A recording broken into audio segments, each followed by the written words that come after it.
भूता गीता, गीता को प्रकट किया। तो दैवी संपत्ति के 3 लक्षण समझ में आ गए। क्या? पहला लक्षण निर्भयता, दूसरा लक्षण हृदय की निर्मलता, तीसरा लक्षण बुद्धि में विवेक का प्रकट होना, ज्ञान योग व्यवस्थित दान और हाथों से देना, मन से सद्भावना करना, सबका कल्याण हो। दानम दम है, दम का मतलब इंद्रियों का संयम। इंद्रियां कितनी हैं? 10 इंद्रियां हैं, 5 कर्मेंद्रियां हैं, 5 ज्ञानेंद्रियां हैं। देखो आंखों से हम देख रहे हैं, ये रूप का ज्ञान कराता है। श्रोत्रम, ये कान शब्द का देखो ज्ञान करा रही है, शब्द का ज्ञान हो रहा, मैं बोल रहा हूँ, आप सुन रहे हो, समझ रहे हो। श्रोत्रम चक्षु स्पर्शम, ये त्वचा, ये हमें गर्मी का सर्दी का ज्ञान कराती है। जब आदमी गर्मी में आता है तो पसीना आता है, बोले भाई थोड़ा ठंडी हवा चले, तो उसको क्या गर्मी का ये त्वचा ज्ञान कराता है। और जोर से ठंडी हवा चलती है तो वो जाते ना खिड़की में, बोले भैया ठंडी चल रही है सर्दियों में, और गर्मी में दोपहर बोले लू बाजे भैया खिड़की बंद कर दे। तो ये ज्ञान कौन कराती है? ये त्वचा स्पर्श से ज्ञान कराता है। तो श्रोत्रम चक्षु स्पर्शनम च रसनम, ये जो रसना है इसमें 2 है, एक वाक्येंद्रिय है और एक रसनेन्द्रिय है। रसना, अब देखो आपको कई बार देखा है ना मोहन जी, कल ही मैंने देखा एक टाबर वो चीनी परोस रहा, नमक भी कहीं सब्जी में नमक कोई मांग रहा, कोई का बूढ़ा ले आओ, तो वो सफेद एक डिबिया ले आया और उसने क्या किया, ऐसे लेकर के चखा उसने, और दिख तो रहा है हाथ में डिबिया है और वो आंख नहीं बता सकती, वो ज्ञान रसना को, तो रसना चख के बताएगी कि हाँ भाई ये चीनी है और ये नमक। और इसमें एक वागेंद्रिय बोलने का काम कर रही है, वाणी, ये कर्मेंद्रिय होगी, और एक ज्ञानेंद्रिय होगी रसना, चख करके पता लग जाएगा कोई भी चीज। श्रोत्रम चक्षु स्पर्शनम च, ये स्पर्श मन त्वचा से स्पर्श का ज्ञान। रसनम घ्राण, बोले यह चीज बासी है या ठीक है, बोले ले भाई देख जानकर सूंघ, बोले खराब तो नहीं होगी, सूंघ के पता लगा लेता है। देखो ये गाय वगैरह जीव जंतु तो सूंघ के पता लगा लेता है, इनको भी भगवान ने निर्वाह का ज्ञान दिया। तो ये 5 ज्ञानेंद्रिय, 5 कर्मेंद्रिय, हाथ पैर, 2 नीचे के अंग और 1 वाणी, ठीक है। तो क्या हो गया, ये 5 ज्ञानेंद्रिय। इन ज्ञानेंद्रियों के ऊपर अपना संयम, क्या बड़े फालतू बातें नहीं सुननी, अज्ञान की बातें, बाह्य चर्चा, ग्राम्य चर्चा, विषय चर्चा, भोग चर्चा, फालतू पर चर्चा, पर निंदा नहीं करनी, नहीं सुननी। ये क्या? इंद्रियों का संयम, हर कुछ नहीं देखना, हर कहीं दृष्टि न जाए, तो ये ज्ञान। तो दम है इंद्रियों का संयम। दानम दमश्च यज्ञ, यज्ञ क्या है? यज्ञ करना दैवी संपत्ति का एक लक्षण है। यहाँ यज्ञ का मतलब है, क्या नाम है इनका, ये जो जब कर रहे आगे बैठ कर, नरेंद्र सिंह जी। यज्ञ का मतलब क्या है? साधक संजीवनी पढ़ी है ना, वहाँ पानी घाट में जब चित्रानंद जी के यहाँ साधक संजीवनी पढ़ रही थी, तो आपने पगड़ी बांध रखी थी, धोती न्यारी पहन रखी, ठाकर से लग रहे थे, ठीक है। हाँ तो मैं सदा पैरों को धन कौन मना करें। देखो ये मोहन जी है ना, पिताजी पैर था, हाँ देखो ये प्रमाण है, ये केवल कहते नहीं, जीवन में उतार के देखो। आप आपके पीछे बैठे रहे, इनको मैंने पूछा आज ही, मैंने कहा थे कदे कदे वो पैंट पजामू पहन लोगे, क्या नाम है इनका? बोले मतलब नेहरू ही पहुंचा, बोले देखो ये है हमारी भारतीय वेशभूषा, और ये खुली खुली हवा है क्या, और क्या है, धोती जो है ना फटाफट घुट जाती है। बोलो गिरधर गोपाल की। तो क्या है, हमारा जो ऋषियों की जो वेशभूषा है ना, ये क्या है, इसमें एक शांति है, सात्विक है। तो क्या है कि आपने समझा यज्ञ किसको कहते हैं? एक तो यज्ञ मतलब सीधी सी बात होम हो रहे, आहुति देने वाले होम हो रहे, यज्ञ उसको कहते हैं। पर यहाँ यज देव पूजा संगतिकरण दानेश, यज धातु के कितने अर्थ हो गए? देव पूजा संगतिकरण और दान। यज्ञ में क्या दान होता है? सब प्रकार से भंडारा भी होता है, ज्ञान का दान होता है, अग्नि को घी का दान होता है, देवताओं को हव्य का दान होता है। तो देवताओं की पूजा करना यज्ञ है, और सत्संग करना ये स्वाध्याय यज्ञ है। ज्ञान यज्ञ, गीता जी का पठन पाठन करना है ज्ञान यज्ञ, ये हम स्वाध्याय यज्ञ करेंगे। तो यज्ञ का मतलब बताया भगवत प्राप्ति का साधन। यज्ञ का मतलब व्यापक अर्थ है कर, इसमें गीता में यज्ञ का मतलब अपने कर्तव्य का पालन, जो कुछ भी है यज्ञार्थात् कर्मणो नेत्र लोकोयम कर्म, अपने धर्म का पालन, अपने स्वधर्म का पालन, ये यज्ञ है गीता जी के अनुसार। और यज्ञ वो है क्या, होम वगैरह करना, निष्काम भाव से और सेवा करना यज्ञ हो गया, ठीक है। तो यज्ञ करना देवी संपत्ति का एक लक्षण है, अर्थात अपने धर्म का पालन करना। अभयम सत्व संशुद्धि ज्ञान योग व्यवस्थिति दानम दमश्च यज्ञश्च, 6 लक्षण हो गए। स्वाध्याय तप आर्जवम, स्वाध्याय करना, गीता रामायण भागवत पढ़ना, और तप धर्म के पालन के लिए कष्ट सहन करना, आर्जवम सरलता धारण करना, पेट अकड़नी, ये 9 लक्षण बताए मोहन जी पहले श्लोक में। अब 26 लक्षण है, तो कितने बाकी रह गए। अब दूसरा श्लोक, अहिंसा। अहिंसा का मतलब किसी को मन वाणी कर्म से, ठीक है, तन मन वचन से किसी को किसी प्रकार से भी दुखी नहीं करना, किसी का दिल नहीं दुखाना, किसी को परेशान नहीं करना। वाणी से भी दुखी करता है व्यक्ति, कोई को तो थप्पड़ी मार है ना, कहीं थप्पड़ नहीं मार सके, समाजतिया में देखे भाई थप्पड़ तो के मारा, पर वाणी से भी अब शब्द बोल दे जिससे उसको कष्ट हो।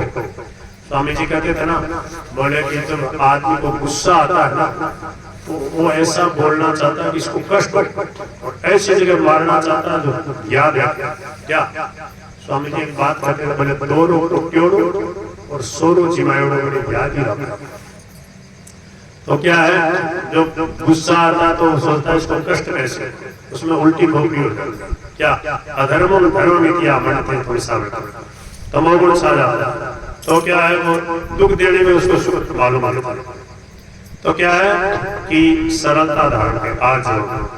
अब कहते हैं अहिंसा, ये 10वां लक्षण है देवी संपत्ति का, किसी को कष्ट नहीं देना। अहिंसा सत्यम, याद कर लो भाई, शुरुआत कहाँ से करी थी हमने, कि झूठ नहीं बोलना, सत्यम सत्य बोलना, सच्चा बोलना।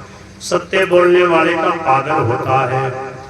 स्वामी जी कहते थे, बोले सेठ जी के जीते जी इतनी सत्यवादिता के चर्चे थे सेठ जी के, कि कोई जैसे ट्रेन में जाते ना, ये लोग बातें वगैरह करते और फिर कोई कह देता, बोले तो क्या समझे मैं सच बोलूं झूठ कौन बोलूं, ऐसे कोई बोलता ना, तो लोग कहते आया है जय दयाल गोविंद का सत्य बोलने वाला। बोले तुम जय दयाल गोविंद का बन रहा है, तू सत्यवादी, मतलब जैसे हरिश्चंद्र का उदाहरण चलता है ना, ऐसे जय दयाल गोविंद का जी का ताजा उदाहरण चलता है। बोले आया है सत्य बोलने वाला जय दयाल गोविंद, ऐसे बोलते।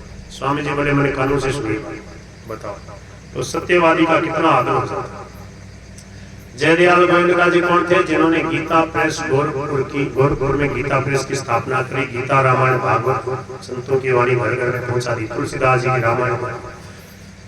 तो वो कहते थे ये 3 श्लोक गीता की याद कर लो, देखो भाई पूरी गीता न पढ़ सको तो ये 3 श्लोक, 16वां अध्याय के पहले श्लोक का मैंने अर्थ बताया। दूसरा श्लोक है अभयम है, अहिंसा सत्यम अक्रोध त्याग है, अक्रोध है क्रोध नहीं करना, गांठ बांध लो भैया।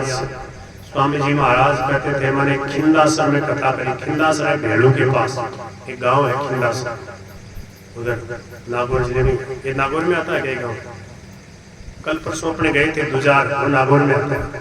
तो आगे खिंदासर है नागौर जिले में, तो वहां पर महाराज जी ने 18-20 साल की अवस्था में कथा करी थी। मोहन जी पहली कथा महाराज जी ने 18 वर्ष की अवस्था में, आज से 90-100 साल पहले की बात है। तो महाराज जी ने क्या किया, महाराज जी ऐसे बढ़िया बोलते थे, इतनी सब बातों की समझ उतनी युवा अवस्था में, सब पढ़े लिखे वेदांत व्याकरण। तो महाराज जी दक्षिणा लेते थे, पूरी सत्संग करा के फिर बोले भाई दक्षिणा दे दो। तो एक कोई तमाश करने का, बोले महाराज या टोकरी बहुत गुस्सो या बिरछ जाए तो कैसे खुद महाराज या एकदम धरती आकाश पाताल एक कर देती, दूर से पता लग जाता है जाट नहीं बिरछ गई, किसी के नहीं। फिर बोले गाड़ी काट की जाए, भक्ति जाए, किसी के नहीं सुनी। बोले महाराज ये कृपा करो, ठकुरानी थी वो जात नहीं। तो वो स्वामी जी कहते थे, बोले वहां खिन्नास में ठकुरानी ने बोले क्रोध छोड़ दिया। महाराज जी बताते थे, तो बोले कि मैंने कहा भाई भिक्षा दो, अब भेंट चढ़ाओ, कथा सुनाई था। कोई साधु ब्राह्मण ने आवे जिमावे तिलक करे और फिर भेंट दे, तो बोले ते मने भेंट दे दो दक्षिणा। तो बोले ते कोई चीज चढ़ा दो, जका ताश खेला बोले आज से फेंक दो, आज से मैंने ताश का हाथ ही नहीं लगावा। तो ताश में जो समय जावे ना, बोले वो हमारा गीता रामायण भागवत के स्वाध्याय में जाएगा, वो हमारे ताश की जगह मजीरा होंगे हाथ में। अब हम मजीरा लेके कीर्तन करने में शर्म संकोच नहीं करेंगे, ताश खेलने वालों से दूर रहेंगे, और बीड़ी की धुआं से भी एलर्जी होगी हमारे बारे में। बीड़ी का धुआं भी नहीं सुहाएगा, ठीक है ना, बीड़ी नहीं पिएंगे, और चिलम पीने वाले के पास में नहीं बैठेंगे, जिसके घर में चिलम है उसको ले जाके भगा देंगे, ठीक है। ये भेंट दे दो। वहां तो डोकरी ने क्रोध छोड़ा था, आप मेरे को समय की भिक्षा दो, कितना कीमती समय है बताओ, और इन फालतू बातों में फालतू कामों में बताओ क्या उन्नति करेंगे, बताओ क्या देश धर्म की रक्षा करोगे। हमारे अंदर लक्षण ही नहीं, हम भगवान की चर्चा ही नहीं कर रहे, भगवान में विश्वास नहीं कर रहे। इतना कीमती समय भगवान की चर्चा के बिना, भगवान की बातें कितनी बढ़िया, कितनी पुस्तकें गीता प्रेस, ये रणजीत सिंह जी गाड़ी भरे घूमते रहते हैं, पुस्तकें बिकनी कम हो गई। क्यों? बोले लोग पढ़ते ही बोले महाराज गांव में महफिल जमी रहते। मैं देखा बीसी को आदमी, मैं इधर से जा रहा था कहीं से सत्संग करके, वहाँ सिमसिया में कथा थी, ये मोहन जी ने यहाँ भागवत की कथा थी वहाँ। तो बीच में कौन से गाँव था वो, जेगड़िया 2-3 गाँव है, कहीं से सत्संग करके आए, बीच वाला गाँव से हम टपरे आ गए गाड़ी में जा रहे, तो बैठे ऐसे 15-20, सर्दी का टाइम 12 बजे बैठे। अरे हमने कहा वहाँ चलो सत्संग में, आपके लिए बढ़िया वहाँ लड्डू बूंदिया और चक्की समझे, और बढ़िया सब्जी पूरी पाओ, बढ़िया छाछ राबड़ी पियो, दिन भर कथा सुनो आनंद से, यहाँ क्यों समय बर्बाद कर रहे हो। तो मैंने कहा देखो अभी तो एक आध तो हमारी इस गाड़ी में आ जाओ, फिर मैं गाड़ी भेज देता हूँ, आप तैयार रहना। तो क्या उत्तर बोले, बाबूजी वो तारीख बोले महाराज यही ठीक है। आप बताओ कितना अज्ञान की, ताश खेलना लिखा हुआ है उनके, बीड़ी पीना लिखा हुआ है, फालतू अथाई करना लिखा हुआ है, और ये कथा कीर्तन सत्संग हमारे लिखा हुआ है। क्यों ये लिखा हुआ है क्या? उनके ताश खेलना लिखा है क्या? ये तो खुद कर रहे हैं, आराम से रुचि से कर रहे हैं संसार के काम, और भगवान वाले काम को बने हो तो हमारे लिखियों को। स्वामी जी ने कहा बहुत बड़ा अज्ञान है। स्वामी जी महाराज सभा में अनुभव कराते, बोले देखो ये लिखा हुआ नहीं होता, ये लिखाया जाता है। आप सब बोलो जय श्री राम। अब कोई कहे महाराज हमारे तो लिखियोड़ो है, कोई बोले मूर्ख को भगवान ने मुंडा दिया है, अभी बोलो अभी लिखा जाएगा, बोलो जय श्री राम। अब ये लिखा गया। अब कोई कहे नहीं हमारे तो लिखियोड़ो बोले, मैं तो कौन बोला। अब बोलना नहीं बोलना इसमें सामर्थ्य दिए नहीं भगवान ने। एक एक नाम जो हम ले रहे हैं ना, ये लिखा जाता है, लिखा हुआ नहीं होता। इनके ये जो जीव जंतु पेड़ पौधे, इनको विचारों को सुनाई दिखाई, इनके अंदर वो ज्ञान नहीं, विवेक नहीं, ये तो भोग। पर ये लिखाने के लिए रामायण गीता भागवत करके, भगवान का भजन करके कल्याण करने के लिए तो मानव शरीर मिला है। महाराज जी कहते हैं